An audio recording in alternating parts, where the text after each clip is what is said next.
yang beliau sampaikan. Semoga memudahkan.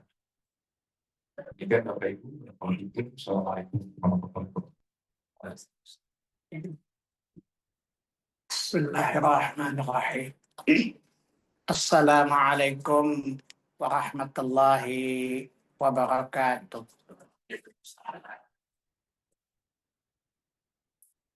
Innal hamdalillah nahmaduhu wa nasta'inuhu wa nastaghfiruh wa na'udzu billahi min syururi anfusina wa min sayyiati a'malina.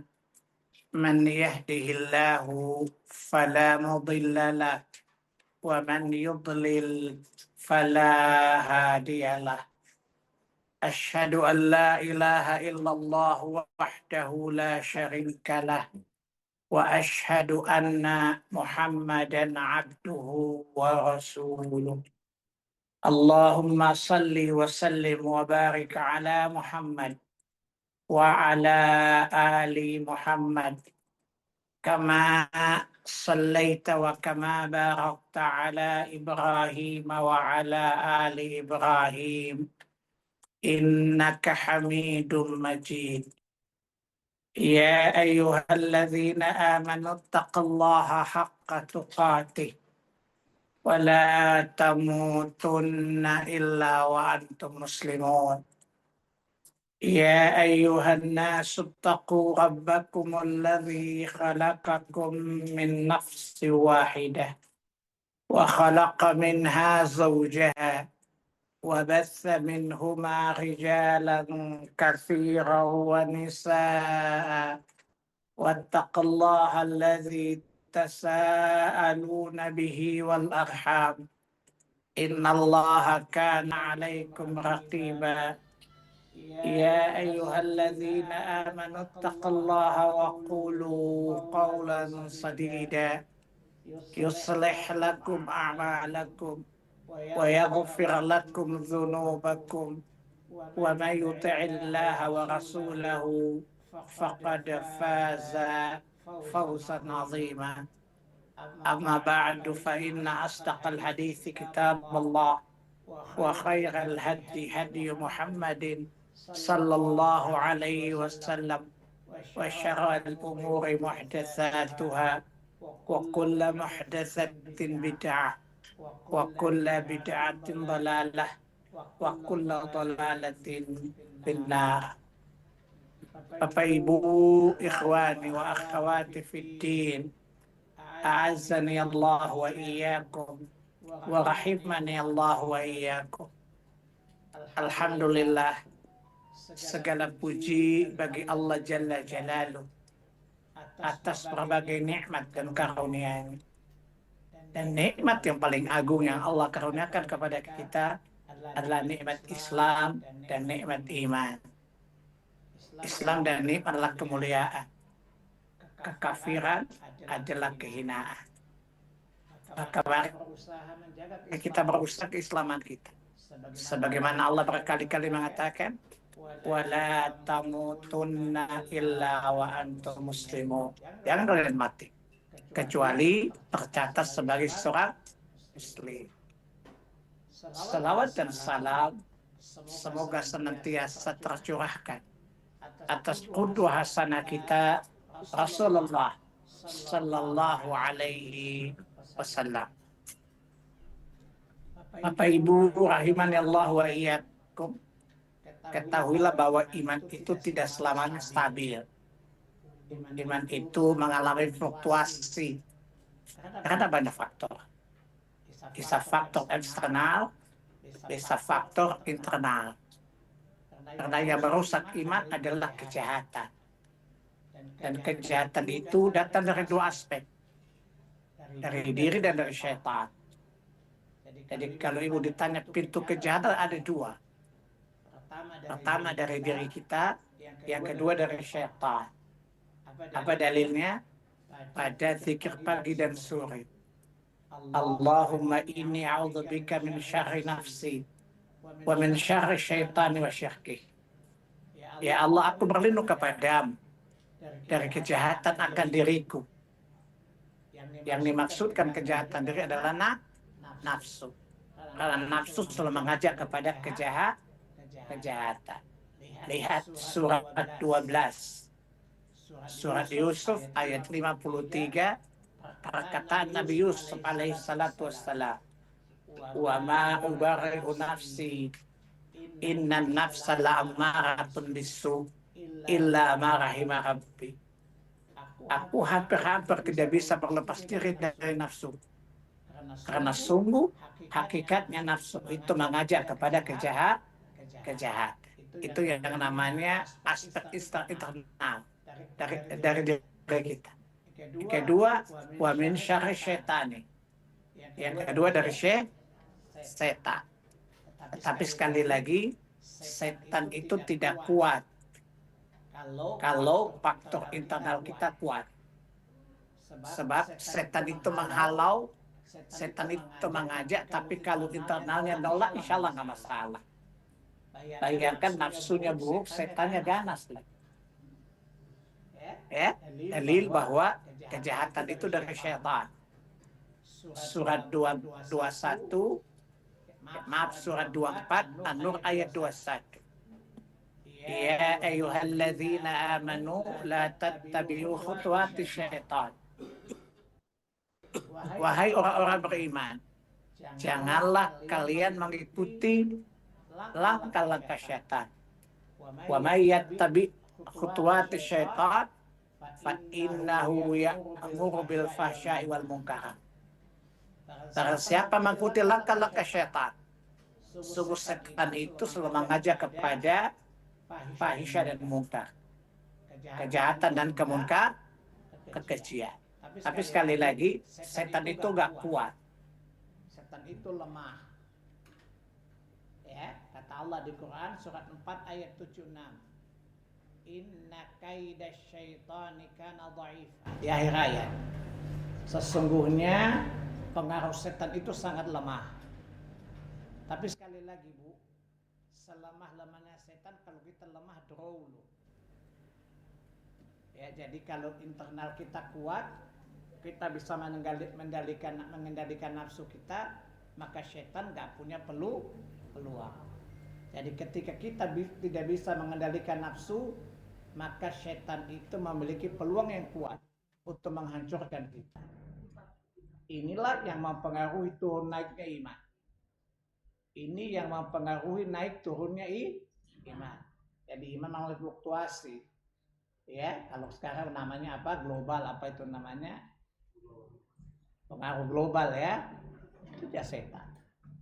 Nah, salah satu cara menjaga iman kita dengan senantiasa mentadaburi apa kata Allah di Al-Quran surat 8 ayat 2.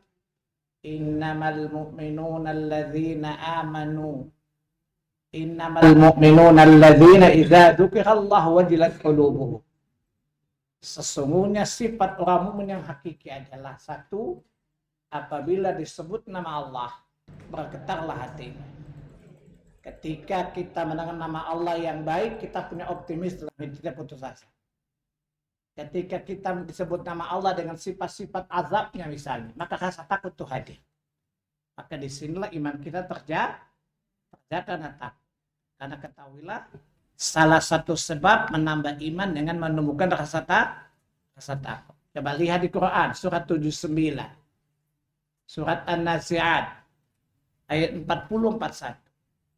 Wa amma man khafa maqama rabbih wa nahan nafsa 'anil hawa fa innal jannata hiyal ma'wa. Adapun orang-orang yang takut akan kebesaran Tuhan, maka dia menahan nafsunya dari berbuat maksiat. Kalau tetap kepada Allah Jalla Jalla. Yang kedua apa? Idza tuliyat 'alaihim ayatu zadathum imana. Apabila dibacakan kepadanya ayat-ayat Allah, diterangkan kepadanya ayat-ayat Allah, dia mentadaburinya, memahaminya, zadathum imana, maka bertambah-tambahlah keimanan. Oleh karenanya rajin-rajin menghadiri majelis ilmu, karena di sana ayat Al-Quran dibacakan, dijelaskan, maka itu akan menjadi support untuk menambah iman kita. Ketahuilah bahwa setiap orang berusaha menjadi yang paling sempurna iman. Menjadi sempurna iman. Maka iman perlu dicas. Dan cas iman itu dengan ilmu. Karena keyakinan itu dipandu oleh ilmu. Hakul yakin itu adalah ilmu yakin. Ilmu yakin mengantarkan kepada hakul yakin. Ilmu yang meyakinkan mendatangkan keyakinan yang benar. Karena ketahuilah, semua keyakinan kita karena informasi tangkapnya salah. Informasi salah, maka keyakinan juga salah. Maka ilmu yakin mendatangkan hakul yakin. Maka belajarlah. Ibu belajar saja lupa, gimana nggak belajar? Ya catatannya bagus, tapi ingatannya buruk. Ibu hanya ingat buat jawaban aja, kejar hadiah kan? Ya, tapi belajar untuk tahu, belajar untuk bisa mengingat, menghafalnya. Baik, mari kita menambah keimanan kita dengan mentadaburi kajian kita Nida'atur Rahman li ahli iman. Seruan-seruan Allah Ar-Rahman kepada orang-orang yang beriman. Fokus kajian kita sebagaimana biasa adalah setiap ayat yang diawali dengan ya ayyuhalladzina amanu. Wahai orang-orang yang beriman. Kenapa dikatakan nida? Karena di awal dengan harfun nida, ya. Yaitu dalam masalah namanya harfun nida. Huruf yang menunjukkan seruan, panggilan. Allah memanggil orang-orang beriman. Saya katakan Allah zat yang maha mulia. Ketika memanggil alladzina amanu, Allah sedang memuliakan kita. Orang yang mulia pasti merespon dengan sikap yang mulia. Adapun orang yang otaknya comberan, biasanya nggak peduli dengan pemuliaan Allah Jalla Jalla. Jadi orang ketika mendengar ayat Al-Quran yang alladzina amanu, responnya biasa-biasa saja, itu pertanda otaknya comberan, Bu. Setuju nggak? Setuju nggak? Nah, setuju saya pulang. Ada orang yang hatinya mulia, pasti meresponnya dengan mulia. Karena dia menghargai pemuliaan dari zat yang maha mulia. Allah Subhanahu. Iman adalah kemuliaan. Kekafiran adalah kehinaan. Surah 98 ayat 6, ayat 7. Innalladzina amanu wa amilus salihati ulaika hum khairul bariyah. Ini kemuliaan. Kekafiran kehinaan, ayat yang ke-6-nya. Innalladzina kafaru min ahlil kitabi wal musyrikina fi nari jahannam khalidina fiha ulaika hum syarrul. Maka ketika Allah menyuruh kita dengan iman, Allah sedang memuliakan kita. Abdullah bin Mas'ud radhiyallahu mengatakan, maka dengarlah, simaklah, konsentrasikan perhatian. Apa yang diminta oleh Tuhan sudah seruan itu. Jika Allah memintamu untuk meninggalkan sesuatu, berarti Allah mengharamkan. Allah ingin mensucikan dirimu dari sesuatu yang kotor. Karena ketahuilah haram artinya suci. Haram itu bahasa artinya suci. Jadi kalau Allah mengharapkan sesuatu, berarti Allah ingin mensucikan kita. Kan haram itu bersih. Sesuatu yang diharamkan kan dia kotor. Maka ketika Allah melarang kita, meminta kita menjauhinya, agar kita disucikan oleh Allah Subhanahu. Sebaliknya, jika Allah memerintah sesuatu, kerjakanlah. Karena Allah ingin menaikkan derajat. Karena ketahuilah, derajat kita ditentukan oleh amal-amal, sama-sama beriman. Tapi yang membedakan derajat seorang dengan orang adalah amalnya. Saya ulangi, yang membedakan derajat seorang adalah amalnya. Jika Allah menyuruhmu, kerjakan. Karena Allah ingin menaikkan derajat. Ibu-ibu kalau pengen derajatnya rendah atau tinggi, Bu? Ibu pengen amal yang paling baik atau biasa-biasa saja? Yakin loh. Jawaban Anda terdengar yakin, saya nggak yakin. Ya, kata Allah, liyabluwakum ayyukum ahsanu. Allah menguji kalian. Siapa yang paling baik amalnya di antara kalian. Maka jaga. Ketahuilah bahwa setiap perintah dan larangan tidak ada kepentingan Allah Jalla Jalaluhu. Allah tidak membutuhkan kita, tapi kita membutuhkan Allah. Lihat surat 35, surat Fatir, ayat yang ke-15. Ya ayyuhan nas, antumul fuqara'u ilallah. Wahai manusia, kalian sangat membutuhkan Allah Jalla Jalaluhu. Innahu huwal ghaniyul hamid. Ya Allah tidak butuh kalian. Dia maha terpuji. Ya, andaikan kalian tidak memuji, dia tetap terpuji. Dan dia tidak membutuhkan siapa. Nah, hukum-hukum Allah itu untuk kebaikan kita, kepentingan kita, kemuliaan kita. Dan Allah sama sekali tidak punya kepentingan. Andaikan kita semuanya kafir, Allah Rabbul Alamin. Kekuasaan atas alam tidak akan berpindah. Andaikan kita taat semuanya, tidak menambah kemuliaan bagi Allah. Karena Allah sudah mulia dengan sendirinya. Kemuliaan tidak bertambah, kemuliaan Allah tidak bertambah dengan ketaatan kita. Dan Allah tidak terhinakan oleh kemaksiatan kita. Amal salih kita menaikkan derajat kita. Maksiat merendahkan diri kita. Bukan Allah Jalla Jalaluhu. Saya ulangi, Allah tidak terhinakan oleh maksiat kita. Allah tidak termuliakan oleh amal salih kita. Amal saleh adalah untuk memuliakan kita. Maka kata Allah di Quran, surat 41 ayat 46, surat Fussilat ayat 46. Man amila salihan falinafsihi wa man asa'a fa'alaiha wa ma rabbuka bidzallamin lil 'abid. Siapa berbuat kebaikan, maka dampak kebaikan untuk dirinya sendiri. Para siapa berbuat dosa, dampak dari dosa untuk dirinya sendiri. Dan Rabbmu sekali-kali tidak menzalimi hamba-hamba.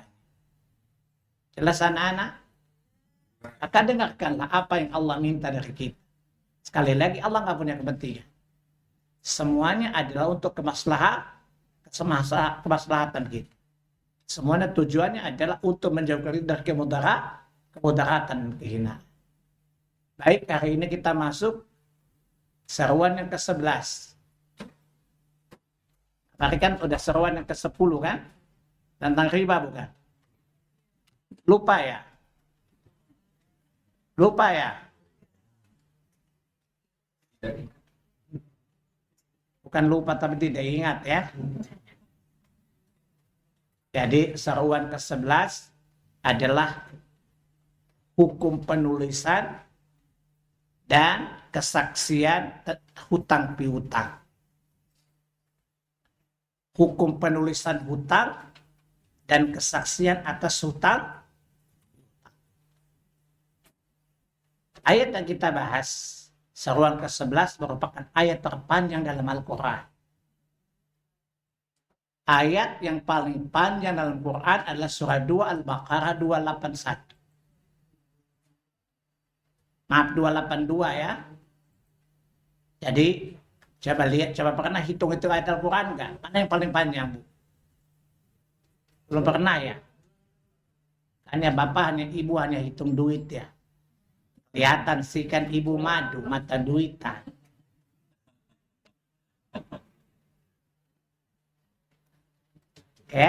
Surah 2 Al-Baqarah ayat 282 adalah ayat yang paling panjang dalam Al-Quran. Satu ayat paling panjang adalah surat ini, ayat ini. Yaitu perintah Allah Jalla Jalaluhu, apabila kita berhutang, maka wajib menghadirkan dua hal. Mencatatkan hutang itu dan perlu ada kesaksian. Baik. A'udzu billahi minasyaitonir rajim. Ya ayyuhalladzina amanu idza tadaitum bidainin ila ajalin musamman faktubu. Wahai orang-orang beriman, ya kalian berhutang atau melakukan transaksi jual beli tidak kontan, hutang bukan.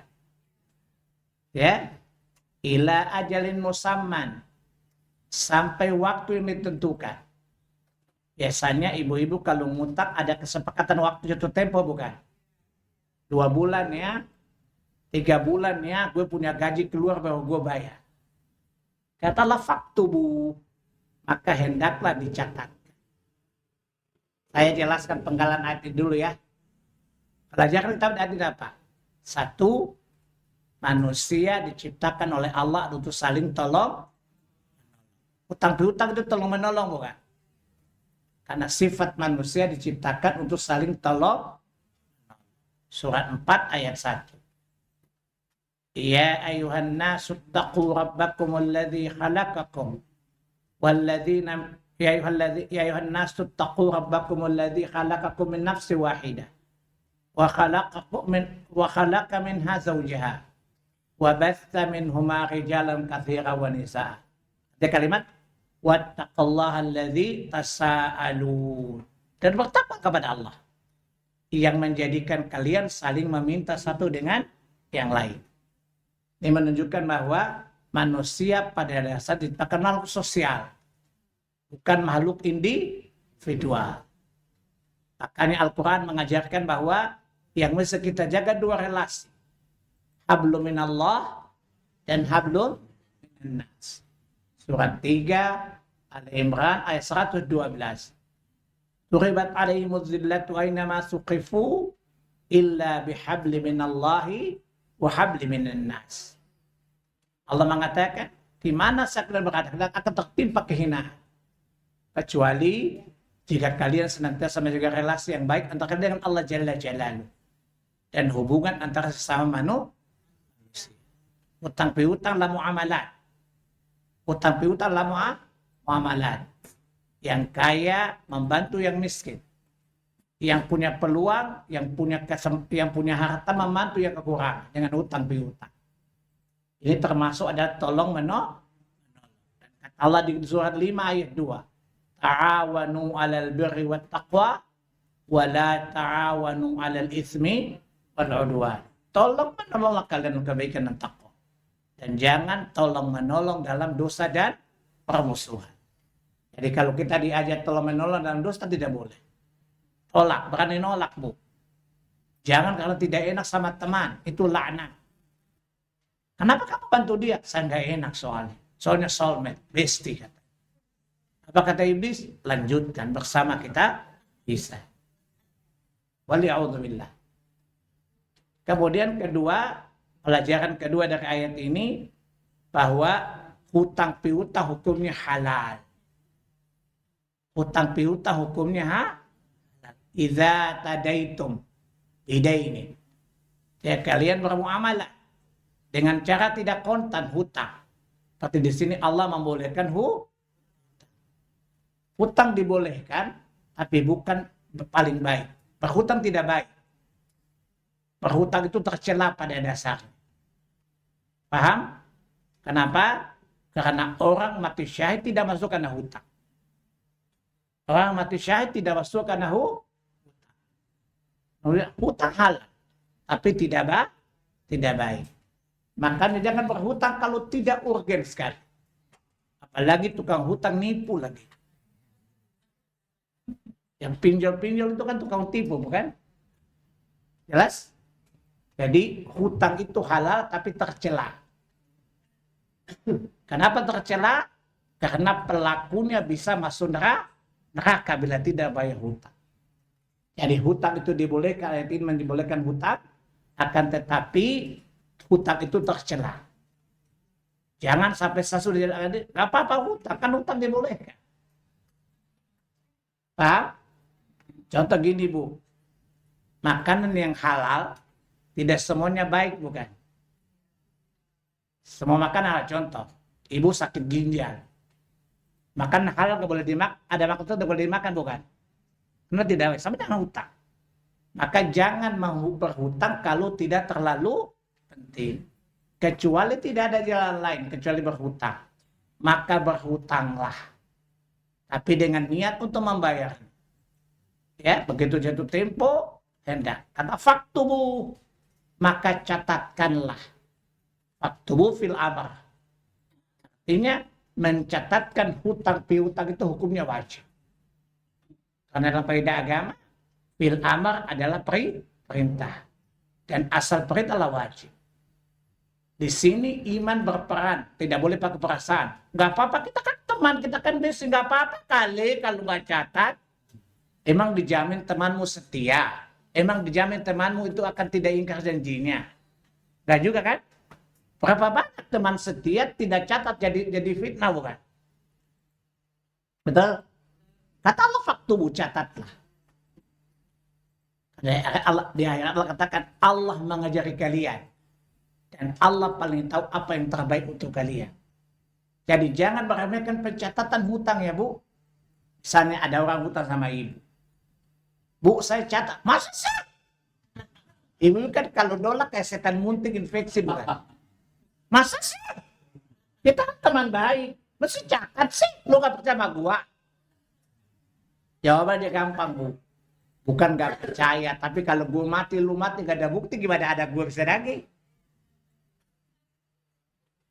Jelas?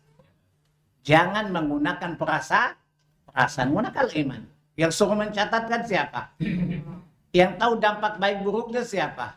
Catat. Nggak usah punya alasan, ibu kan nulis, bukan ngeles, bukan. Masya Allah, gila tuh teman gua. Masa gua cuma punya 1 juta jadi catat? Catat, Bu. Karena Allah memerintahkan untuk mencatat. Jelas? Kemudian kata Allah, wal yaktub bainakum katibun bil adl. Yang kedua, diperkuat dengan kesaksian 2 orang yang adil. Ya, dipersaksikan dengan 2 orang yang adil. Tidak hanya catat. Catatan bisa hilang kan? Bu, kenapa Allah bilang, wal yaktub bainakum katibun bil adl. Dan hendaklah dipersaksikan 2 saksi yang adil. Kenapa Bu? Catatan bisa hilang nggak? Tapi kalau tadi diperkuat oleh saksi, lengkap nggak? Kata KPK ada 2 alat bukti. Jelas? Jadi Allah tidak hanya mewajibkan mencatatkannya. Tapi Allah juga mewajibkan ada kesaksi 2 orang yang adil. Kenapa Bu? Hikmahnya apa? Kenapa ada pencatatan? Juga ada kesaksian Bu. Kenapa Bu? Ada yang tahu nggak? Kata ibu-ibu kan Bapak mau jelasin Pak.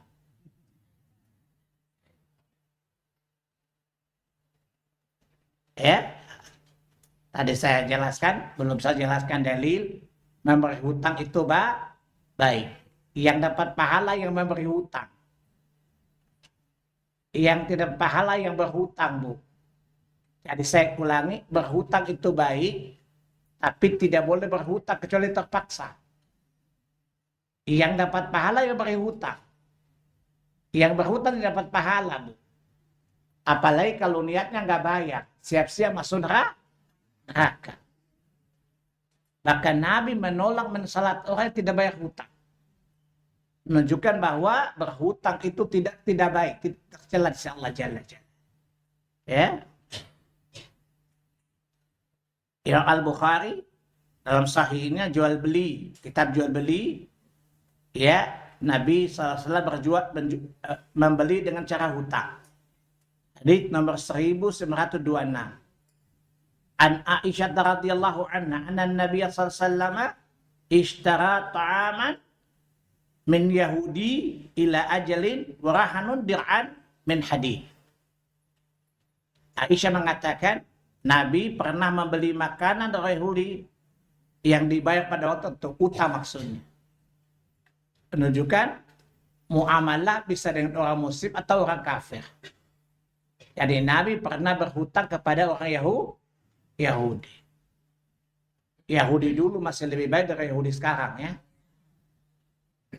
Di semua Yahudi sama. Ya.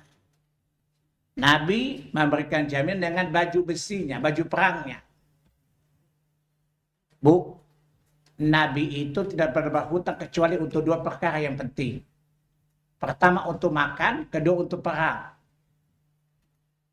Kalau ibu berhutang untuk gaya hidup bukan.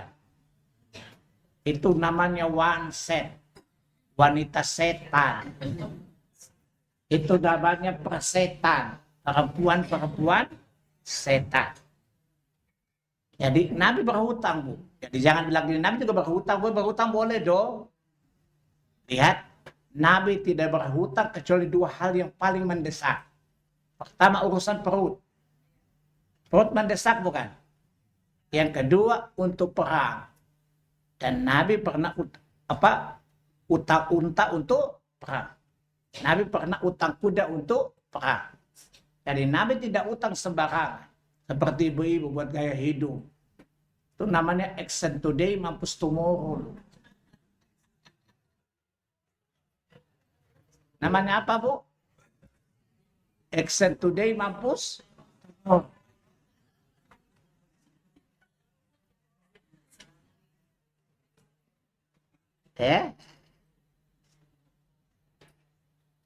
Juga Anas bin radhiyallahu anhu berkata, di sore hari bersama Nabi SAW dengan hidangan roti terbuat dari gandum dan sayur yang sudah basi. Ya, lalu Nabi kemudian keluar menggadaikan baju besi beliau kepada seorang Yahudi untuk mendapatkan makanan di Madinah. Lalu dengan itu beliau mendapatkan gandum untuk keluarga beliau. Dan sungguh aku mendengar beliau bersabda, tiadalah ada satu malam pun yang berlalu pada keluarga Muhammad mana ada satu sa gandum atau satu sahut. Padahal beliau memiliki 9 istri. Anas bersaksi bahwa Nabi pernah makan. Tapi terhidang adalah sayur yang sudah basi. Nabi tidak menginginkan keluarganya makan racun.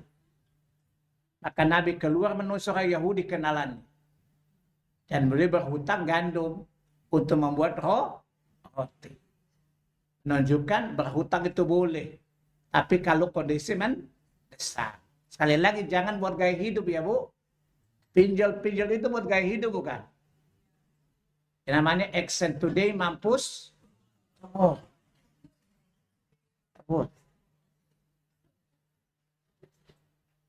Kemudian yang ketiga, memberi tangguh kepada orang yang tidak berkemampuan adalah bentuk kemurahan seorang muslim yang Allah puji. Ketika di ayat ini mengatakan kalau kita beri utang berarti beri tangguh bukan? Dan ini terpuji bagi yang memberi tangguhan. Jelas? Ini menunjukkan kemurahan hati seorang muslim. Al-Bukhari dalam kitab jual beli bab kemudahan dan kemurahan dalam jual beli. Ya, dan barang siapa meminta hak, maka hendaknya meminta dengan tetap menjaga harga diri. Hadits nomor 1934. An Jabir bin Abdullah radhiyallahu anhu anna Rasulullah sallallahu alaihi wasallam qala rahimallahu rajulan samhan idza ba'a wa idza ishtara wa idza iqtada. Dari Jabir bin Abdullah radhiyallahu anhu berkata, Rasulullah SAW bersabda, Allah merahmati orang yang memudahkan ketika menjual, ketika membeli, dan juga ketika menagih. Jadi orang yang menangguh memberi tangguhan itu termasuk rahmat Allah. Gak usah pakai debt collector, orang Ambon lagi. Gak usah. Tapi baik-baik saja. Ya, kata Nabi, Allah merahmati orang yang mudah menjual beli. Dan juga ketika menagih hutang. Datang baik-baik saja Bu. Gak usah bawa rombongan orang Ambon. Ya, bawa ustadz saja orang Ambon. Gak usah bawa debt orang Ambon. Supaya ustadz tegakkan hujah untuknya. Ya, kalau debt collector kan yang ditujukan tinjunya bukan? Jelas? Ibu berurusan dengan orang Ambon kadang urusan tagih hutang piutang Bu. Seringnya. Bu. Ya. Jadi ketika menagih hutang hendaklah bersikap lebah lembut. Bahkan kata hadits yang sahih ada orang dibebaskan dari neraka karena membebaskan hutang orang tidak mampu membayar. Tapi jangan jadikan alasan untuk berhutang ya. Yang jelas ini bagi yang memberi tangguh, bukan yang berhutang. Paham?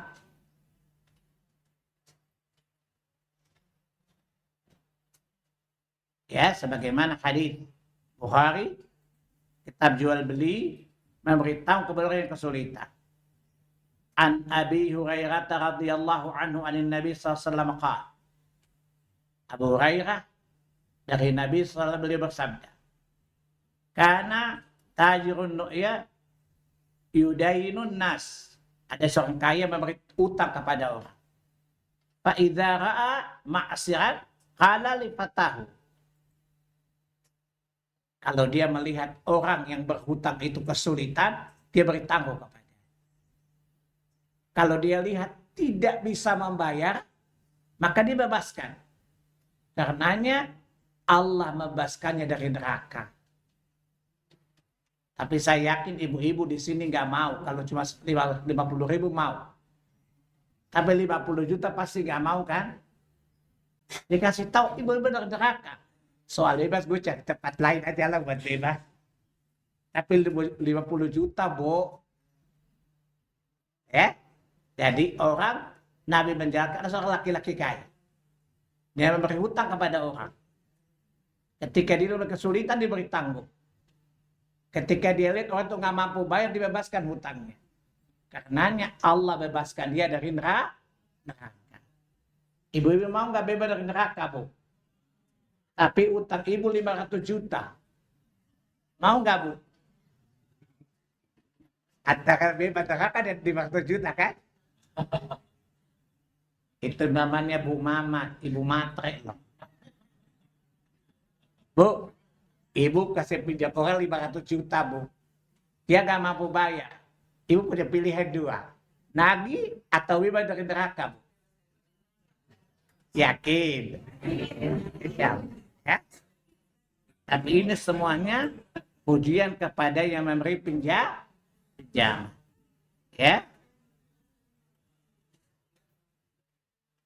Karena pelajaran keempat, Bu. Kenapa Allah mewajibkan adanya pencatatan dan kesaksian? Ya. Jadi saya ulangi, Bu. Jadi walaupun ibu punya teman dekat, gak apa-apa gue percaya sama lo ya, gak boleh. Tetap catat. Hadirkan 2 saksi. Paham? Kenapa? Karena ada kelemahan-kelemahan pada manusia. Manusia punya banyak kelemahan, banyak cacat. Apa kata Allah di Quran? Ya, surah 4 ayat 28. Wa khuliqal insanu dha'ifa. Manusia itu dalam keadaan lemah. Ada catat, ada aib. Ada kekurangan yang ada pada. Ya. Pertama sifat lupa. Betul, Bu? Kelemahan pertama sifat lupa. Contoh, Bu, ibu nggak catat. Tapi lu ingat ya. Begitu ibu nagih, pas sebanyak itu kali. Perasaannya cuma segini deh. Ada lupa. Ini kelemahan yang ada pada manusia. Makanya Allah mewajibkan mencatat dan ada kesaksian. Karena pada dasar manusia memiliki sifat sebagaimana hadis. Ya. An Alqamah qala Abdullah sallallahu alaihi wasallam, ya. Qala Ibrahimu la adri zada aw naqasa falamma sallama qila lahu ya Rasulullah. Jadi sahabat cerita, Nabi pernah sholat lupa atau nambah rakaat. Maka Nabi berkata, ya Rasulullah, apakah sholat telah Allah wajibkan untuk ditambah? Kata Nabi, oh begitu ya. Iya, tadi tambah lebih banyak rakaat. Apa kata Nabi? Innama ana basyarum mitslukum ansa kama tasnauna. Kata Nabi, aku manusia biasa sama seperti kalian. Di mana aku lupa sebagaimana kalian lupa. Jadi lupa adalah tabiat manusia. Bu, yang bikin kacau balau adalah lupa, bukan? Ya, dia sudah pinjam, tidak dicatat, lupa lagi, Masya Allah. Bahaya pura-pura lupa, bukan? Jadi sifat lupa kelemahan manusia, hikmahnya. Kenapa Allah mewajibkan 2 alatnya? Pencatatan dan kesaksian. Kata manusia suka lupa. lupa. Tabiat manusia. Yang kedua apa, Bu? Sifat yang kedua apa? Suka menyangkal. Manusia itu suka menyangkal. Ini memang penyakit turunan, Bu.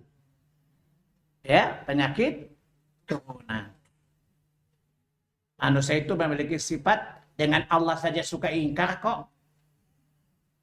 Apalagi manusia dengan manusia. Coba lihat surat 16 ayat 83. Ya'rifuna ni'matallahi tsumma yunkirunaha. Manusia itu mengetahui nikmat Allah, tetapi mereka suka mengingkarinya. Artinya sikap mengingkari itu merupakan tabiat manusia. Ya, sudah dicatat aja ngeles, apalagi nggak dicatat. Ya, Imam Ahmad dalam Musnad Imam Ahmad, Musnad Bani Hashim, bab awal Musnad Ibnu Abbas, hadits nomor 3339. Nabi mengatakan, ini panjang, saya terjemahkan saja. Setelah Allah menciptakan Adam, Allah keluarkan dari sulbinya anak. Maka di antara anak ada Nabi Daud namanya. Wajahnya putih berseri. Kata Nabi siapa ini? Kata Allah, ini anakmu Adam alaihissalatu wassalam. Lalu dia bertanya, berapa usianya hidupnya? 60 tahun. Lalu Adam bertanya, berapa usia hidupku? 1000 tahun. Kata Adam, kalau begitu ambil 40 umur, kasih ke Adam. Kasih ke Nabi Daud. Ketika ajalnya siapa? Adam sampai, datang malaikat. Berarti tinggal usianya berapa? 996. Datang malaikat cabut nyawa. Ngamuk si Adam. Loh, bukankah jatahku 1000 tahun? Apa kata malaikat? Kata Allah, bukankah kamu sudah berikan 40 tahun untuk anakmu? Masa sih? Tidak merasa tinggal. Kata kasih catatan sama dia. Kata kasih catatan karena Adam lupa dan menyangkal apa pada dia kasih. Tapi jangan besok menyangkal ditanya, ibu kok nyangkal? Udah bawa.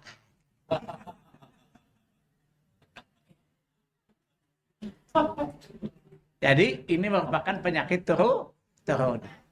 Ada bisa menyangkal. Makanya Allah kasih catatan dan Adam tidak menyangkal. Dan hari itu malaikat mematikan Adam. Coba lihat, Allah saja nyatat loh. Paham?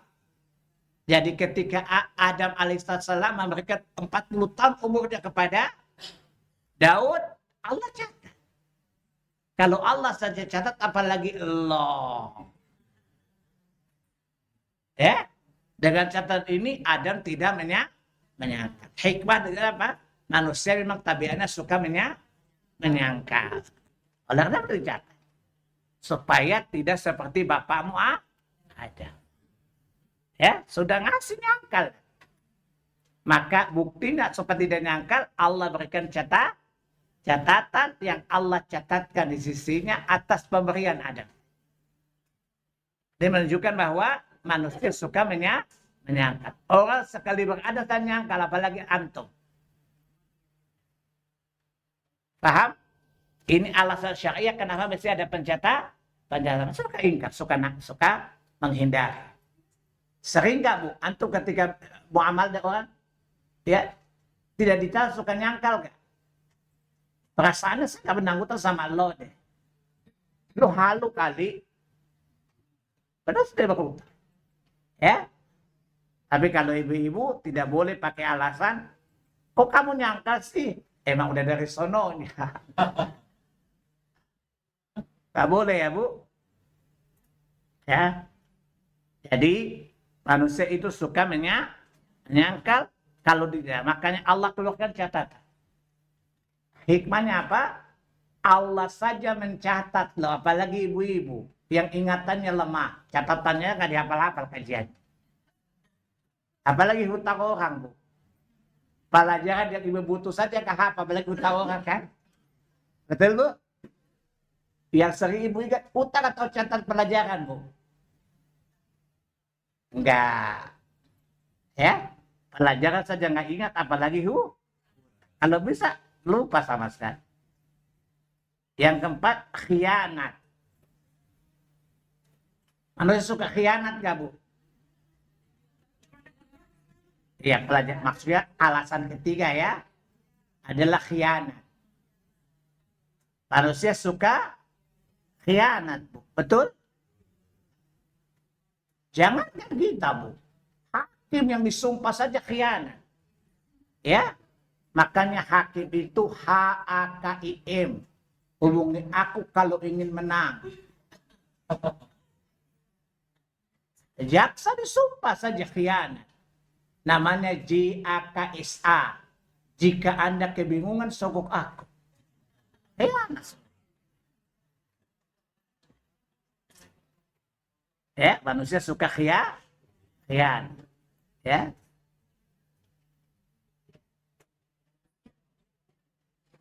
Ya.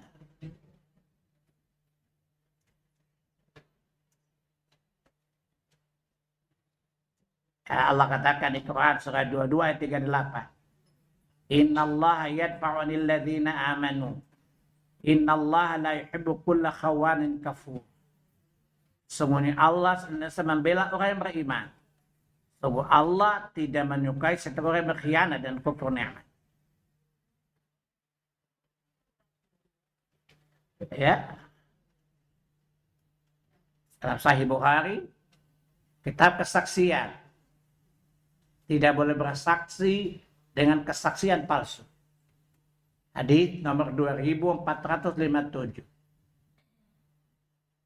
Zaid bin Mudarrib berkata, aku mendengar Imran bin Husain radhiyallahu anhu berkata, Nabi sallallahu alaihi wasallam bersabda, sebab iklanlah yang hidup pada zamanku.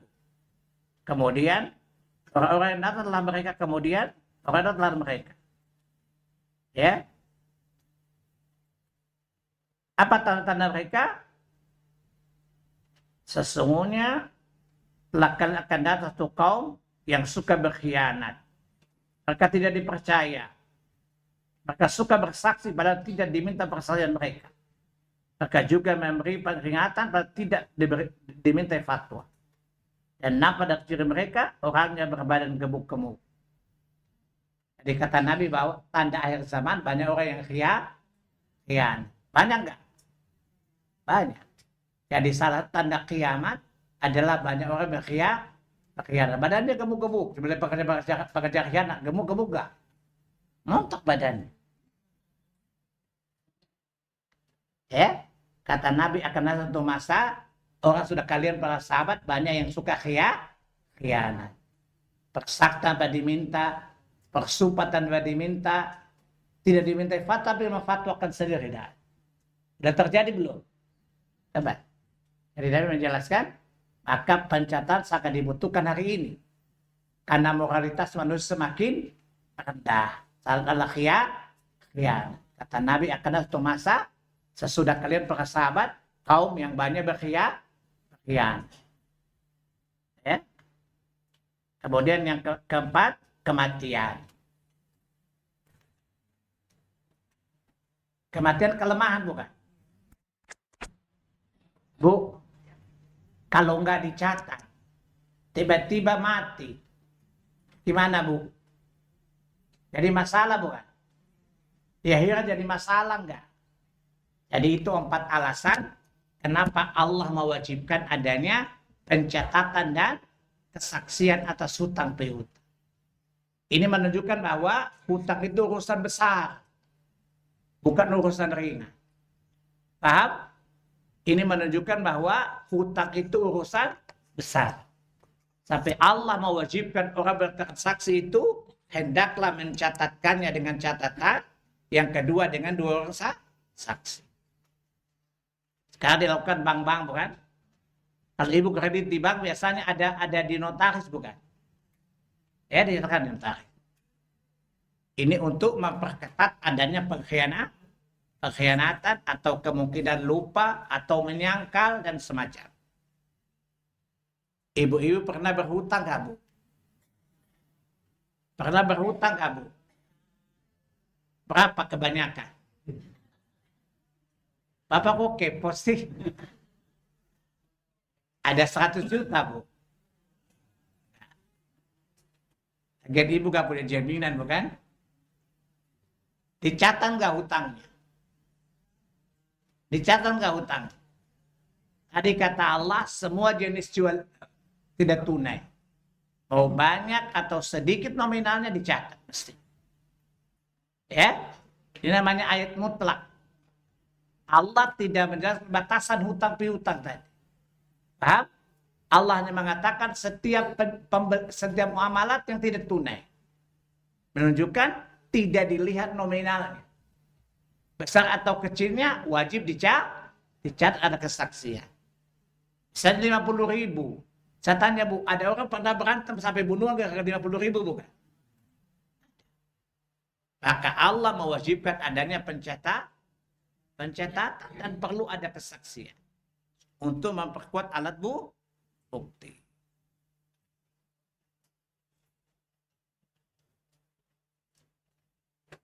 Kemudian lihat kata Allah tadi di ayat. Kesaksian 2 laki-laki. Bila tidak ada 2 laki-laki, maka 1 laki-laki dan 2 perempuan. Ibu baca ayatnya enggak tadi? Kalau kesaksian itu mesti 2 laki-laki. Kalau tidak ada 2 laki-laki, maka boleh 1 laki-laki dan 2 perempuan. Paham? Apa pelajaran ayat ini? Menunjukkan bahwa kesaksian 2 wanita sama dengan 1 laki-laki. Ya. Ini menunjukkan apa? Bahwa kemampuan intelektual laki-laki berbeda dengan wanita. Kata seorang psikolog menunjukkan apa? Daya ingat laki-laki berbeda dengan daya ingat perempuan. Kata Allah di Quran, surat 3 Ali Imran ayat 36. Laisa dzakaru kal untha. Tidaklah sama laki-laki dan perempuan. Tidak sama, Bu. Maka tidak mungkin mensetarakan laki-laki dan perempuan kalau tidak sama. Paham? Menunjukkan daya ingat perempuan lebih lemah dibandingkan daya ingat laki-laki. Saya tanya sama ibu. Yang hafal hadis paling banyak laki-laki atau perempuan? Bu, coba jawab dalam sejarah. Yang banyak menghafal hadis laki-laki atau perempuan? Yang banyak menghafal Quran perempuan atau laki-laki? Laki-laki lebih banyak.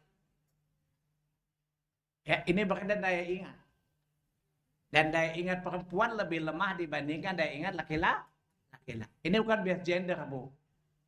Yang ciptakan ibu dan saya siapa? Yang tahu kelebihan kelemahan siapa? Allah. Ya. Makanya Allah jadikan 2 perempuan sama dengan laki-laki. Ya. Ibu lihat di surat yang kedua Al-Baqarah. Ayat yang ke-100 228. Walahunna mitlul ladzi 'alaihinna bil ma'ruf. Bagi istri-istri itu punya hak yang sebanding dengan kewajibannya. Tapi kata Allah apa? Walil rijali 'alaihinna darajah. Tetapi laki-laki memiliki derajat lebih tinggi 1 tingkat di atas laki perempuan.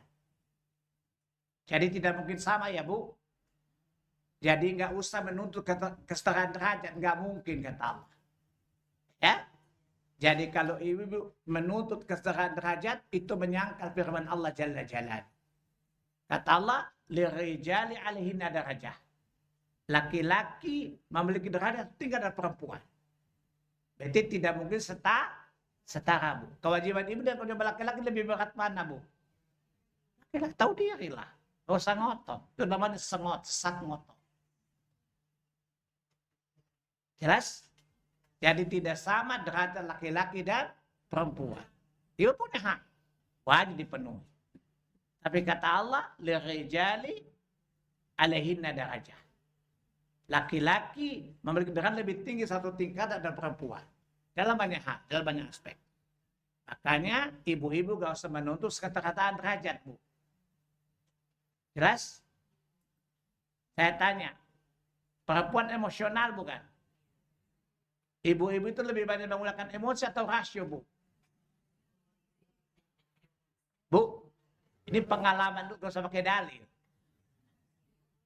Ibu-ibu kebanyakan menggunakan rasio atau emosi, Bu? Ya. Makanya ibu-ibu lama dapat hidayah. Ya. Ya, coba lihat dalam Sahih Bukhari, kitab nikah, wasiat untuk wanita. Hadis nomor 4787. An Abi Hurairah radhiyallahu anhu, anin Nabi sallallahu alaihi wasallam qala, man kana yu'minu billahi wal yawmil akhir fala yu'dhi jarahu. Barang siapa beriman kepada Allah dan hari akhir, janganlah dia mengganggu tetangganya. Wastausun nisa khaira. Hendaklah kalian para suami memberi nasihat kepada istri dengan cara yang baik. Fa innahunna khuliqa min tal'i wa in awaji syai'. Wanita itu tercipta dari tulang rusuk yang bengkok. Bu, ibu tercipta dari apa? Tulang rusuk yang bengkok, kata Nabi. Kalau diluruskan patah. Kalau dibiarkan tambah bengkok. Maksudnya mesti bijaksana. Bapak-bapak kalau nasihat ibu tidak boleh emosional, apalagi main tangan. Ya, maklumlah, emang udah dari sana udah bengkok memang. Tapi tidak boleh dibiarkan juga tambah bengkok. Maksud kata Nabi, hendaklah diperbaiki secara bijaksana. Ya, kemudian kata Nabi apa? Fa inna dhahabat tiqimahu kasrata wa in taraktu lam yazal 'aud. Ada hadis yang lain kata Nabi apa? Aku tidak pernah melihat wanita yang kurang akalnya. Kata Nabi, aku tidak pernah melihat orang yang kurang akalnya dan kurang agamanya, yaitu wanita. Ya, nanti dalam Sahih, ya, Bukhari, kitab haid. Wanita yang haid meninggalkan saum. Hadis nomor 293. Kata Nabi apa? Aku tidak melihat orang yang kurang akalnya dan kurang agamanya daripada wanita. Wanita protes dong. Ya, tapi enggak masa sih. Enggak gitu. Sahabat dulu bertanya, ya Rasulullah, bagaimana ceritanya wanita kurang agama dan kurang akal? Kata Nabi, bukankah kesaksian satu sama dengan dua laki-laki? Bukankah dua wanita sama dengan satu laki-laki? Ini kesaksian dengan akal intelektual bukan? Kata Nabi, bukankah kesaksian dua wanita sama dengan satu laki-laki? Ini menunjukkan kurang akalnya. Dan bukankah kalau dia tidak sholat kurang agamanya bukan? Jelas? Jadi ayat ini menjelaskan perempuan dan laki-laki tidak sama. Makanya kesaksian dua perempuan sama dengan laki-laki. Oleh karena nggak usah menuntut kesetaraan gender, nggak usah keles. Paham? Apa kata Allah tadi? Laki-laki tingkatan derajat wanita. Aku jadi pemimpin siapa, Bu? Kita punya pemimpin perempuan kerja dia ngomel-ngomel aja. Ya, sebuah sebidang dia ngomel-ngomel itu perempuan. Pernah nggak punya ya pemimpin perempuan? Kerjaan dia ngomel aja. Ya. Saya bayar kalau PMS lebih marah lagi. Jadi laki-laki dan perempuan tidak sama. Itu menjelaskan laki-laki dan perempuan tidak sama.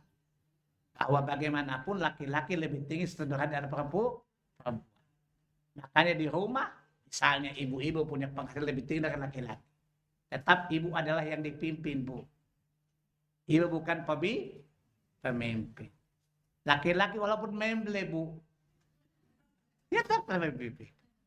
Kata Allah, ar-rijalu qawwamuna 'alan nisa. Surat 4 ayat 30. Jadi misalnya ada laki-laki suami yang terlihat memble, Bu. Ada saya temukan tetangga suaminya blow on banget. Ini terlihat pintar, dia ngatur lakinya. Saya bilang, Bu, pemimpin di rumah ini siapa? Saya, Pak Salih. Saya bilang, sejak kapan dia menjadi pemimpin? Kan laki saya blow on, Pak. Ya, saya blow on dia laki, dia tetap laki, bukan? Tetap pemimpin. Ar-rijalu qawwamuna 'alan nisa. Ini menunjukkan bahwa laki-laki lebih tinggi derajat daripada wanita. Otoritas laki-laki tidak dapat digantikan oleh wanita. Tadi kata Allah, laisa dzakaru kal unsa. Surat 3 ayat 36 ya. Kata Allah, laisa dzakaru kal unsa. Tidak sama laki-laki dan perempuan. Surat 2 Al-Baqarah 228. Walirijali 'alaihinna darajah. Laki-laki memiliki kelebihan sederhana atau wanita. Yang ngomong siapa, Bu? Yang menciptakan laki-laki dan perempuan.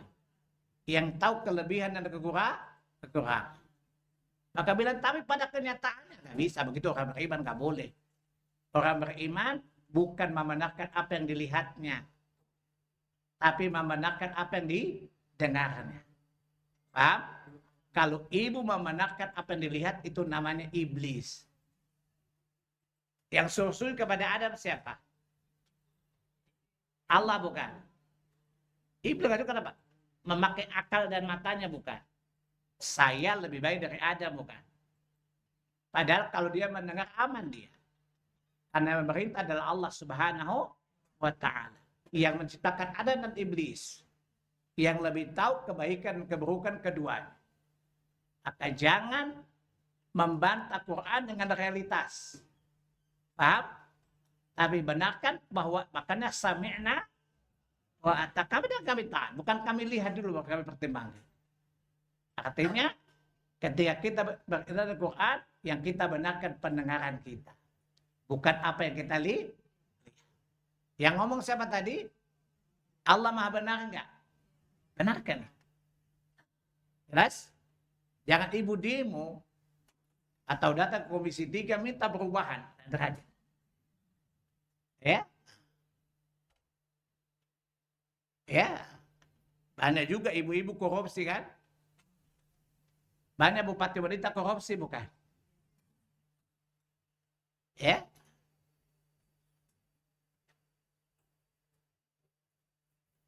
Baik Bu, hari ini cukup sampai sini dulu ya. Ada sambungannya, nanti disambung lagi. Ke apa? Siluap untuk USG. Ya, jadi cukup dulu hari ini ya. Jadi ini bagian pertama dari ayat ini. Masih ada sambungannya, hukum yang terkandung padanya perlu kita paham. Jadi sampai pada apa? Perbedaan derajat perempuan dan laki-laki. Yaitu kesaksian dua perempuan sama dengan satu laki-laki. Jangan bantah, Bu. Ya. Ada kasuistik, ada perempuan cerdas dari laki-laki, ada. Tapi pada dasarnya laki-laki lebih cerdas dari perempuan. Yang jelaskan siapa tadi? Allah Subhanahu wa Ta'ala. Yang punya daya ingat lebih kuat laki-laki atau perempuan, Bu? Ibu ingatnya hanya gosip saja, ghibah saja. Ya. Ibu kalau ghibah, tajam saja ingatan. Lalu terus gimana akhirnya?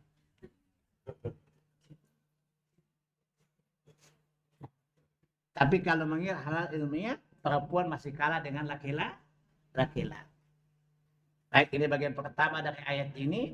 Kita akan lanjutkan pada bagian berikutnya, lanjutan ayat ini. Bu, jelas gak Bu? Jelas ya? Jadi itu penjelasan hukum ada pada ayat ini. Mudah-mudahan Ibu sadar diri sebagai perempuan ya Bu. Ya nggak usah ngotot ya Bu. Kalau buat ngot namanya bongot. Udah ngotot. Baik, saya kira cukup dulu sampai segini. Ada pertanyaan nggak? Di Zoom ada Ustaz. Izin. Ibu-ibu kalau ada satu pertanyaan. Oh ya, silahkan. Kita dihadapkan pada dua pilihan, ada orang yang ada kepada kita, tapi dia mana yang lebih baik sebenarnya, meminjamkan dia uang atau dia udah memberikan dia sedekah? Saya tanya, kalau bersedekah beban nggak? Memberi sedekah beban nggak? Memberi utang beban nggak? Mana yang mulia di sisi Allah? Membebaskan dia dari beban atau memberikan di beban?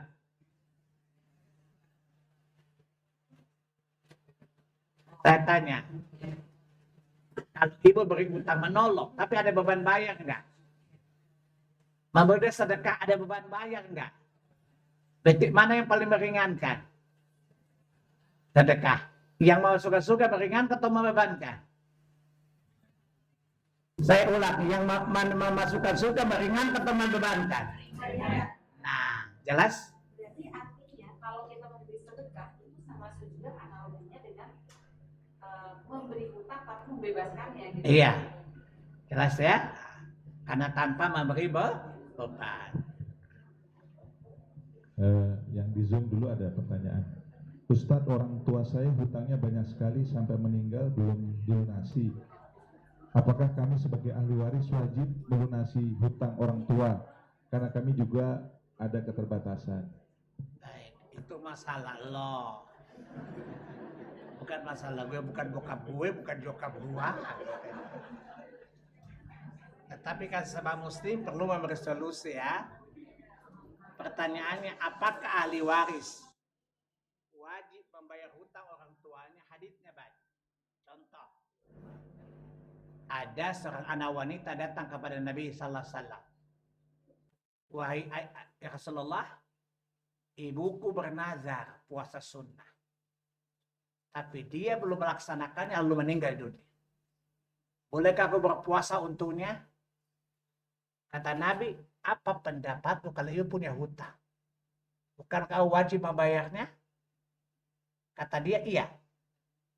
Hutang kepada Allah wajib kau bayar. Menunjukkan bahwa hutang orang tua dibayar oleh anak. Paham? Nabi bertanya, apa pendapatmu kalau ibu berhutang? Bukankah kamu wajib membayarnya? Kata Nabi, iya ya Rasulullah. Nah, kata Nabi, nazar ayah ibumu kepada Allah lebih lagi utang bukan? Ini menunjukkan bahwa hutang wajib dibayar oleh anak. Kok bisa sih pakan saya nggak utang? Ini nggak ada utang. Kalau nggak ada harta dulu senang nggak? Saya tanya, kalau bapakmu hartanya banyak, kamu senang nggak? Nah, masa mau untung aja nggak mau untung? Itulah kehidupan. Ya, kadang-kadang untung, kadang-kadang buntung. Paham? Sebagaimana harta banyak Anda senang-senang, maka hutang pun adalah tanggung jawab. Ya, maka anak berkewajiban membayar. Yang kedua, sesuai kemampuan. Ya, yang penting berniat sungguh-sungguh membayar. Sebagaimana warisan berpindah kepada anak, maka hutang berpindah kepada kewajiban anak. Maka wajib anak membayar. Maka berdoa kepada Allah Subhanahu wa taala, semoga senantiasa dimudahkan Allah berhutang. Salah satunya ketika salat, sebelum salat banyak doa. Allahumma inni a'udzubika min ma'tsami wal maghrami. Ya Allah, aku berlindung dari dosa dan hutang ya. Ya, dulu kita pernah belajar bukan? Bacaan sebelum salam bukan? Allahumma inni a'udzubika minal ma'tsami wal maghrami. Ya Allah, aku berlindung kepadamu dari berbuat dosa dan berhutang ya. Semoga Allah meringankan, menolong dengan memudahkan membayar. Jelas, tapi yang pasti Anda berkewajiban berhutang. Sebagai hadis tadi. Jelas ya? Ada lagi, Ibu silakan.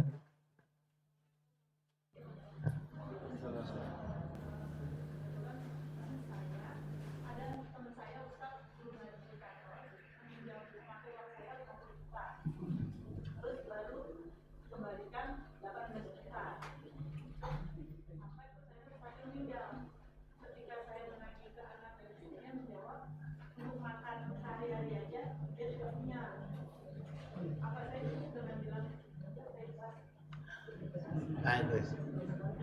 Untuk ibu gak digebukin dong. Dia bilang mana buktinya kalau ibu saya berhutang. Ada orang marah bisa begitu bukan? Untuk ibu gak disiram air panas loh bu. Karena di awal pernah terjadi seperti itu. Ada saat tangan saya meninggal datang penagih hutang. Anaknya marah. Kamu ingin membuka aib ibu saya disiram pakai air panas. Apa buktinya ibu saya punya hutang? Nah kami kan pakai lisan karena teman baik. Jadi ibu masih berhutang gak digebukin. Ada bukti. Baik. Kalau ibu dibebaskan Allah dari neraka insya Allah. Ya, insya Allah ibu dibebaskan dari tinggal ibu jaga keikhlasannya saya. Jelas ya? Toh ibu daripada ibu tidak ikhlas, toh ibu gak dapat bayaran kan? Jelas ya? Ikhlaskan saya.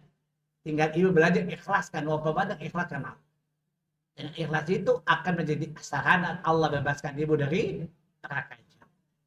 Jelas ya? Yang di Zoom dulu ada pertanyaan. Ustadz, kehidupan ekonomi saya terbatas sehingga kadang-kadang saya minta uang kepada anak. Belakangan tapi anak menganggapnya sebagai hutang. Sebenarnya batas harta anak yang boleh diambil orang tua itu ada atau tidak ya Ustadz? Kata Nabi SAW, anda datang kepada Nabi. Ya Rasulullah, ayahku mengambil hartaku tanpa seizin. Karena itu mencuri namanya. Kata Nabi tidak. Anta wa maluka li abik. Engkau dan hartamu milik orang tua. Jadi kalau anak mengambil harta orang tua tanpa izin dia mencuri namanya. Tapi kalau orang tua mengambil harta tanpa izin itu tidak mencuri. Karena harta anak adalah harta orang dan nanti bagi batasan. Jelas? Jadi kalau anak kasih pinjaman bapak dengan alasan hutangnya durhaka. Ya, naudzubillahi min dzalik. Semoga Allah menyelamatkan dari anak yang durhaka semacam ini. Jelas ya? Tanda sama itu anak. Kamu memperoleh semua dari siapa? Ayahmu kan jasanya. Jadi dalam Islam, harta anak adalah harta orang tua. Adapun harta orang tua bukan harta anak. Harta orang tua jadi harta anak kalau orang tuanya meninggal baru jadi harta. Tidak ada batasan. Bahkan kata Nabi apa? Kamu tidak dianggap berbuat baik pada orang tuamu sampai kamu mendapatkan orang tua diperbudak, kamu bebaskan dia. Membebaskan orang dari budak butuh biaya banyak bukan? Kata Nabi, tanpa itu kamu kan berbuat baik. Belum bisa membalas kebaikan orang tuamu, kata Nabi sallallahu alaihi wasallam. Jadi harta anak harta orang tua. Nah, daripada anak bukan pinjaman. Paham? Ini namanya mendurhakai. Masa kasih harta orang dengan pinjaman? Boleh nggak bu? Contoh ibu punya uang sama saya. Ibu datang minta uang sama saya. Ini saya kasih pinjam ibu dengan uang ibu. Boleh nggak bu? Boleh nggak? Nggak boleh tentu. Jelas ya? Maka tidak bu. Allahu a'lam. Ya? Ya, pertanyaan dari ibu. Oh ada, silakan. Bapak-bapak juga silakan ya. Waalaikumsalam.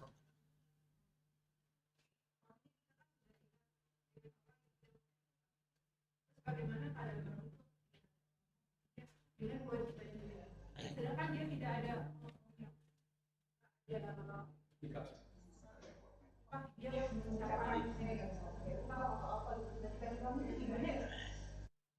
Allah dengan niat. Kalau dia niatnya bayar, tapi tidak mampu, Allah yang menjadi tanggung jawab. Ini masalahnya kabur. Maka bagi pemerintah berpahala, bagi dia azab. Bahkan andaikan dia mati syahid pun tidak masuk surga. Jelas? Karena orang dihukum berdasarkan niatnya. Ya, kalau dia bayar. Tapi kadang Allah nggak ada kesempatan, maka Allah maafkan. Ini nggak ada niat gitu loh. Tidak ada kamu aja, nggak ada babi ibu menghilang aja. Makanya namanya menghindar bukan? Maka baginya azab yang besar, maka tidak masuk surga. Bahkan kalau kita ketahui tidak boleh salat jenazah. Ya, karena Nabi enggak mensalatkan orang yang tidak bayar hutang.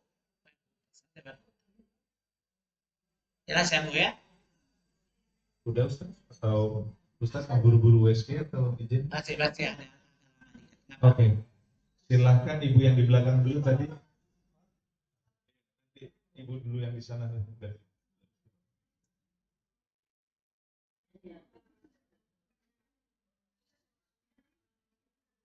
Diulangi. Waalaikumsalam warahmatullahi wabarakatuh.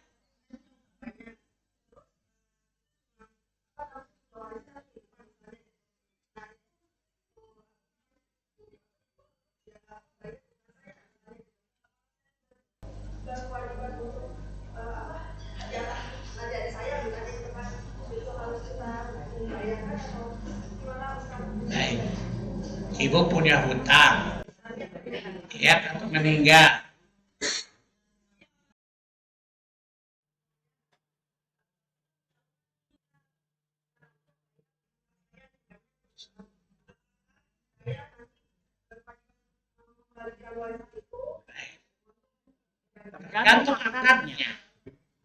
Tergantung akadnya.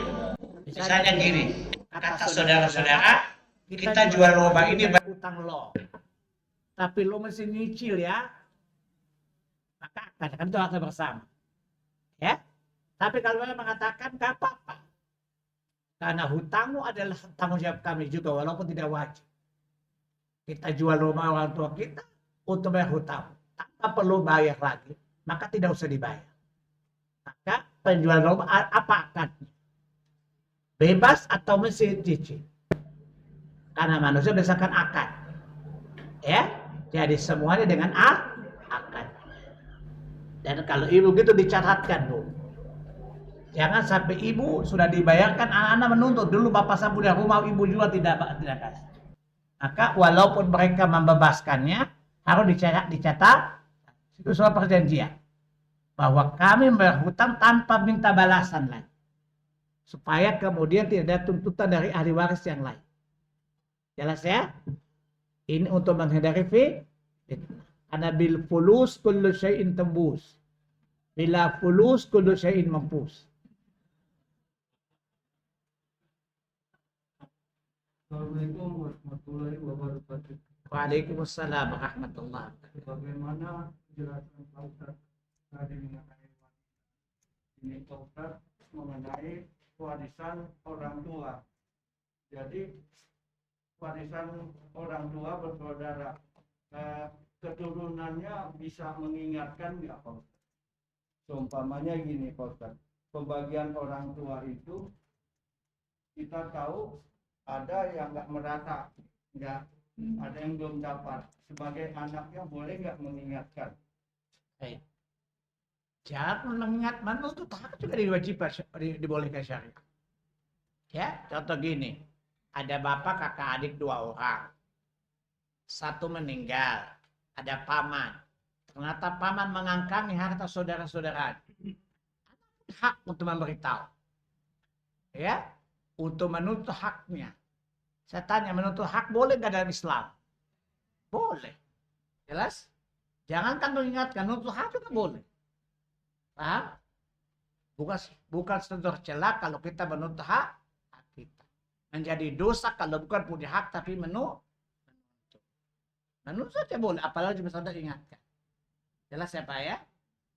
Dan itu juga termasuk amar ma'ruf nahi, karena mencegah orang yang berbuat masih ada berbuat zalim kepada sesama.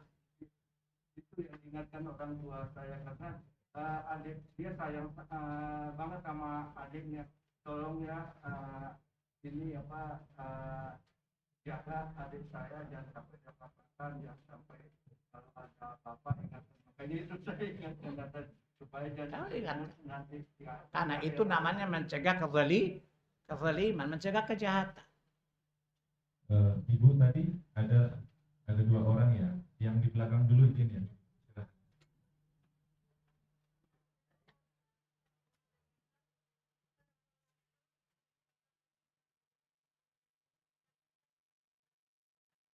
Ulang Bu, dikerasin suaranya.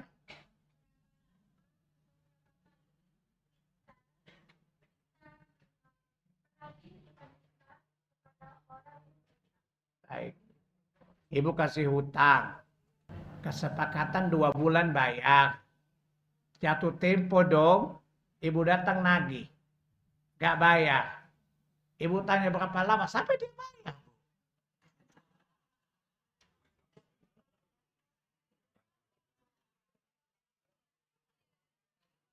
Ya.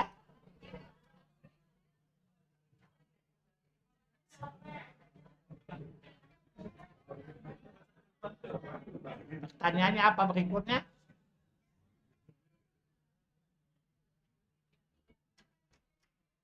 Iya, tarik sampai dia bayar. Tidak ada batasan, Bu. Kan? Ibu punya hak untuk mendapatkan hak ibu, bukan? Tagih sampai dia bayar mendapatkan hak ibu. Tapi lihat, Bu. Perhatikan adabnya. Kalau ibu lihat kulit memang tidak bisa bayar, nggak boleh dipaksa. Paham? Dia bisa bayar. Buktinya arisan kemana-mana. Ya, tagih Bu. Ini kezaliman. Ya, ada orang yang bisa bayar Bu. Ya, tetapi untuk gaya hidupnya dia dahulukan daripada membayar hutang.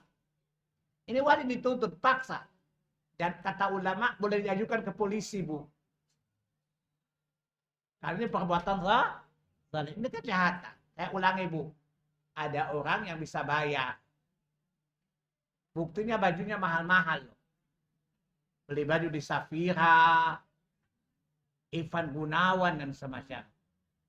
Arisan di Senayan Plaza dan semacam. Ya. Ya. Arisannya berlian dan semacam. Kita mampu bayar enggak? Orang yang mampu kata Nabi, tapi ingat itu zalim. Maka para ulama sepakat boleh dilaporkan ke polisi, Bu. Ya, boleh dilaporkan ke polisi untuk mendapatkan hak kita. Ya, tapi sebaliknya, dia benar nggak bisa bayar, maka tidak boleh kita paksa. Ini kezaliman juga. Ya, Islam itu berada di tengah-tengah, bukan? Ya, kalau dia bisa bayar, tapi nakal dilaporkan ke polisi, Bu. Paksa dia bayar. Ya. Tapi kalau dia tidak bisa, jangan itu kezaliman juga. Paham ya Bu ya? Ibu yang di depan, jadi silakan.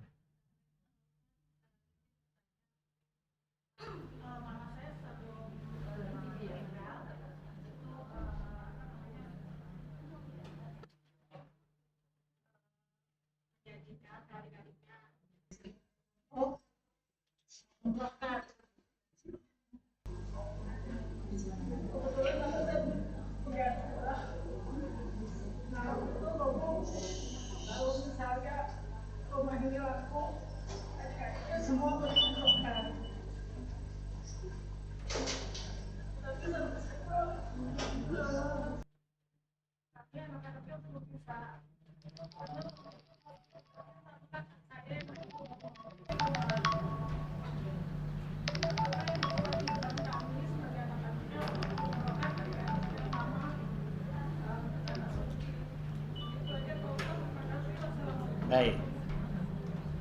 Itu harta ibu kan. Maka anak wajib memenuhi janji permintaan ibunya. Kalau baik langsung, misalnya, ya, nanti adik-adiknya semua diperlukan.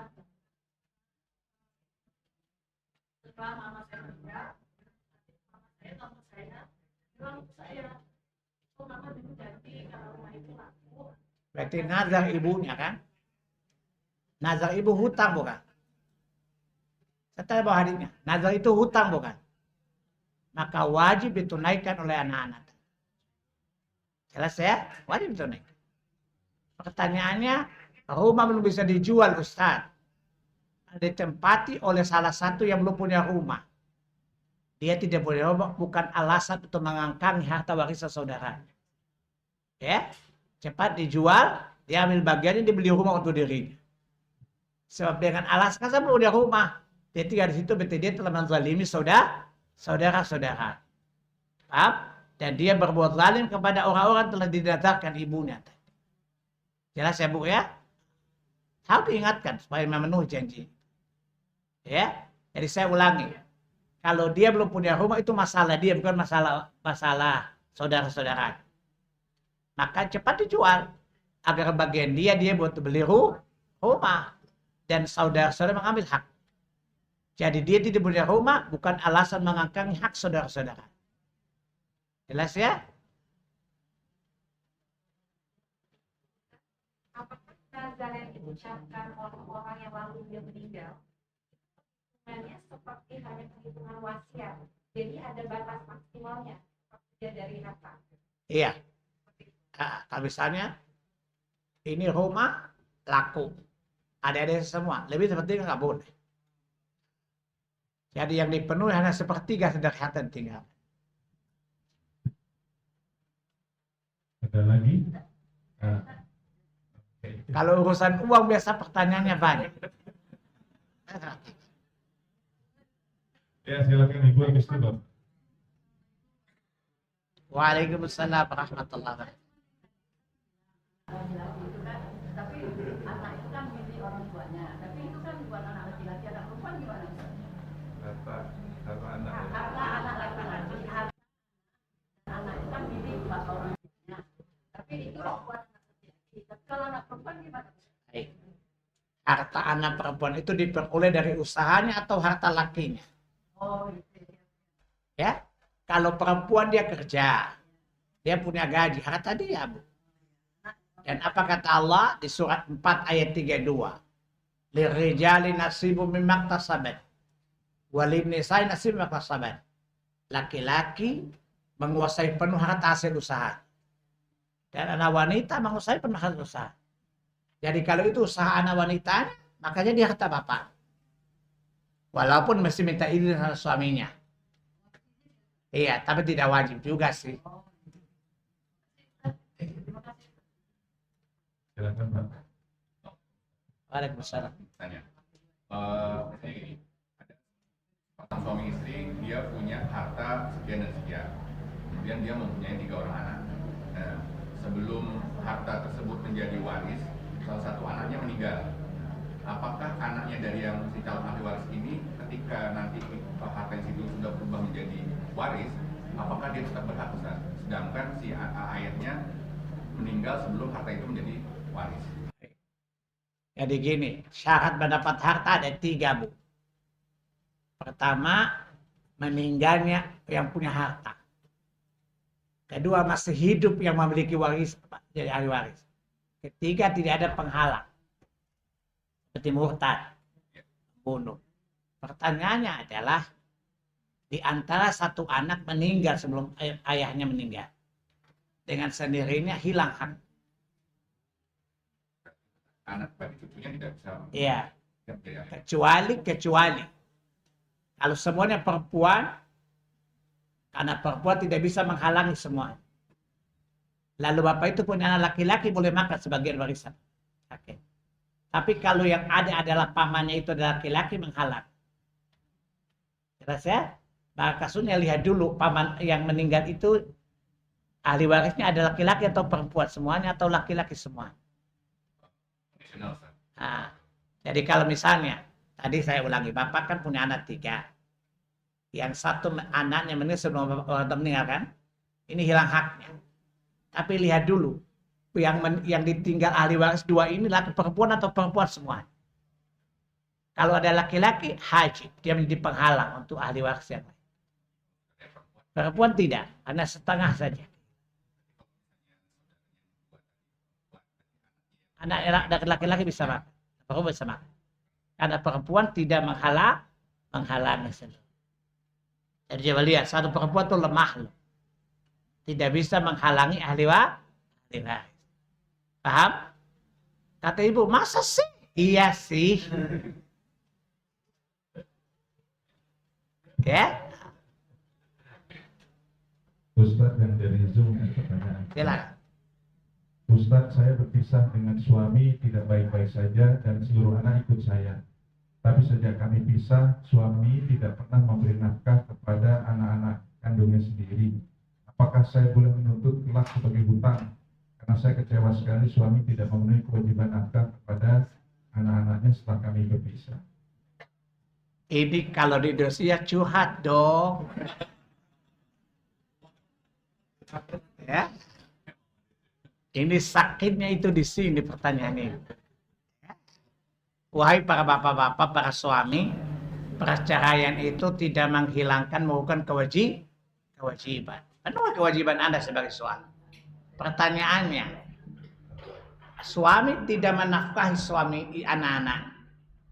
Bolehkah saya menafkahi? Boleh, Bu. Kan ibu yang mengcover urusan anak, bukan? Berarti ibu telah menghandle kewajiban suami, bukan? Mantan suami, bukan? Boleh ditagih di pengadilan sebagai hutang.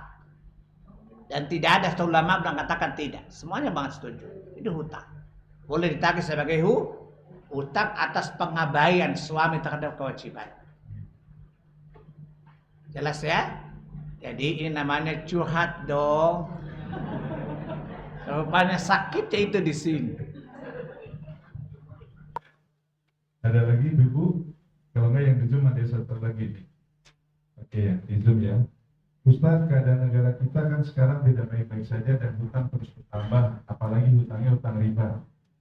Kami sebagai rakyat ini ikut menanggung tidak ya hutang-hutang tersebut? Takut kalau nanti kami meninggal dituntut hutang negara kepada kami.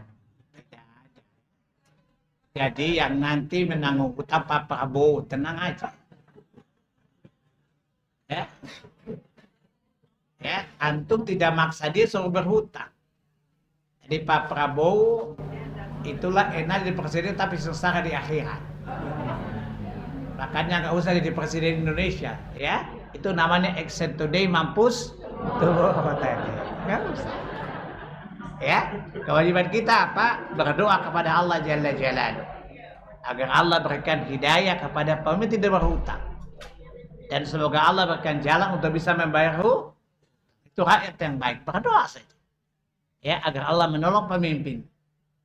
Andaikan Allah mengijabah doamu, kamu dapat pahala semua. Atas kebijakan pemimpin dengan hidayah yang Allah berikan kepada. Jelas ya? Jadi gak usah bikin utang negara. Itu urusan Pak Prabowo ya.